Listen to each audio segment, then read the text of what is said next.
This is a video for how to model the Pear cam for our automata box project using parametric equations.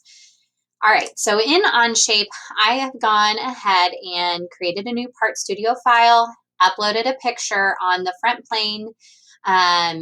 So if you need to remember how to do that, go back and watch the start of the eccentric cam, but I'm going to go ahead and get started. Before we begin, and before we go back in and edit the sketch one, we are going to want to define our parameters, the variables that we have here. We're going to try something. I don't know if it's going to work, but we're going to go ahead and give it a shot. So we're going to click the configuration panel. We're going to go here and add a configuration variable. We're going to use D again for diameter, and the 1-inch default is fine. Then we're going to go back down and add another one for the hole. And some of you may be asking, Mrs. Banka, I thought we were using square dowels. Well, what if our square dowels don't work? The nice thing about parameters is, yes, we would have a minor change as far as a shape. We'd have to go into the part and change that circle to a square. But if we still use those diameter measure or the parametric measurements, we can still alter the dimensions pretty easily. So for this one, we are going to try that 0.25 since 3/16 inch didn't quite work with this default measurement. And then lastly, the one I want to try out is actually our material thickness. So I did a lot of laser cutting for these cams, and we're going to use T for thickness.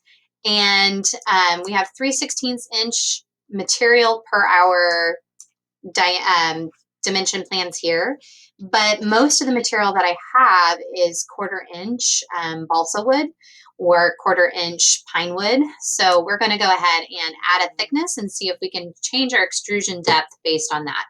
Could work, could not work. We'll go ahead and give it a shot. Now that I've done that, I'm going to close that panel out and let's brainstorm how we're going to go about drawing this Pear cam. So you'll notice you have 2 center point markings here, and the axle hole actually aligns with the center of this larger circle. So the way I would go about doing this is I would model, and I'm going to do my best to draw with a mouse. That's supposed to be a circle with my diameter or my radius set at the half diameter marking. And then up here, I have a second circle here with the radius at 1/4 of my diameter. Then I know that the center points of these 2 circles, so there's my center point and there's my center point, have a dimension from them, so that should be my center point, of half diameter. So I draw a circle, and then dimension the distance in between them. From there, I would add some lines, some tangent lines, and then use my tangent command to snap them to either circle. We'll trim, add in our hole, and away we go. Okay, let's go ahead and get started. So we're going to go into sketch 1, double click to edit. C for circle, I'm going to draw that axle hole first, constrained to the origin. D for diameter or dimension. And remember this one we have defined with a variable as hole. So I'm going to type in hole, hit enter again. And because I've decided this is 0.25 from the onset, it set that diameter ahead for me. But remember, we can go ahead and change this to 3/16 to match our plan, and it should shrink it. Next up, we're going to do the larger circle that goes around this. So C for circle. And I'm going to constrain that center point to the origin. So let's try that again. C for circle. And I'm not going to dimension anything yet. Instead, what I'm going to do is I'm going to add that second center circle. So I'm going to make sure that it lines up with that origin. That vertical constraint symbol that pops up in that yellow dotted line is a good sign for me. I'm going to make it a little smaller.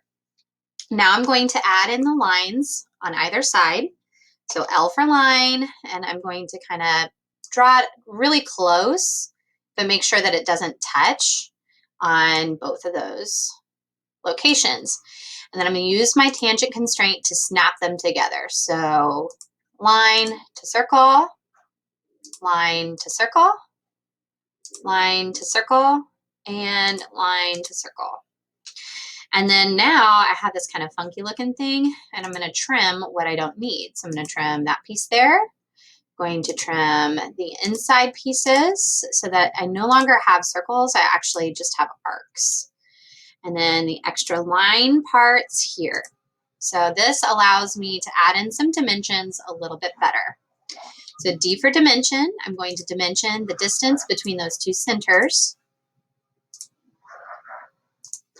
And according to our image to the right, the distance here should be half of whatever my diameter is set. So I'm going to go ahead and do 1/2 times D, which should auto-populate to 1/2 times #D.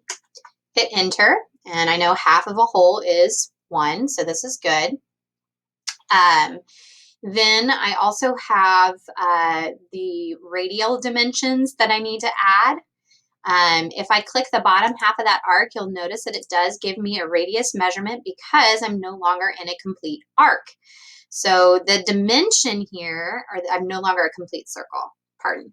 So the dimension for that bottom arc is 1/2 of my diameter. So I'm going to go ahead and type that in, 1/2 times D, and hit enter, enter, and that should go ahead and auto-populate. I'm going to type in to make sure that that's normaled up for me. And the last thing dimension-wise that I need to add is this 1/4 inch diameter up here. So I'm going to add that radius, and 1/4 inch times my diameter, enter, enter. And there we go. We have a pretty good looking pear cam. The only thing that I notice up here is that something happened with my hole diameter. Something got, it's red. So I know that I had this programmed in as 3/16 inch. I'm going to go ahead and make sure that that is up to date. And I'm going to check the dimension that I had dependent on it. So you can see when I click in this dimension, it says hole, which means that it's still connected, it's still working, and that's good. So one thing I wanted to show you real quick before we extruded was, say I wanted a 2-inch diameter pear cam. If I did everything correctly, then all of my sketch dimensions should change. So you can see that that pear cam grew. Maybe I want to change this hole size to 1/4 inch. It's really important that you keep those units there. So if you have any problems, it's probably because you deleted the inches. But pretty cool. Now, the next part is we're going to finish that sketch because we're good. And let's see what happens if we shift E to extrude and choose this profile. I don't know if I can choose a variable, but let's try #T for thickness, which we've programmed in to be that 1/4 inch. And let's see, does it accept it? It does. That's really cool. Okay, so again, I'm going to make that table a little bit bigger on the side so we can see those 3 variables. I'm going to hide my planes and let's see what happens. All right, so let's say I want a 1.5 inch diameter, oop, nope, 1.5 inch diameter pear cam. 1/4 inch hole is fine, but let's say I want 1/2 inch thick cam. Let's see what happens. Sweet. So you can see by changing those 3 variables, maybe I want to go back to a 3/16 inch circle. So you see that circle changed. That's pretty cool. We can change the overall size of the pear cam and some of the features by using parameters. So I'm going to go ahead and set this to 2. Set this hole to 3/16 inch is fine, and I'm going to reset the thickness to 3/16 inch. Quick. And there we go.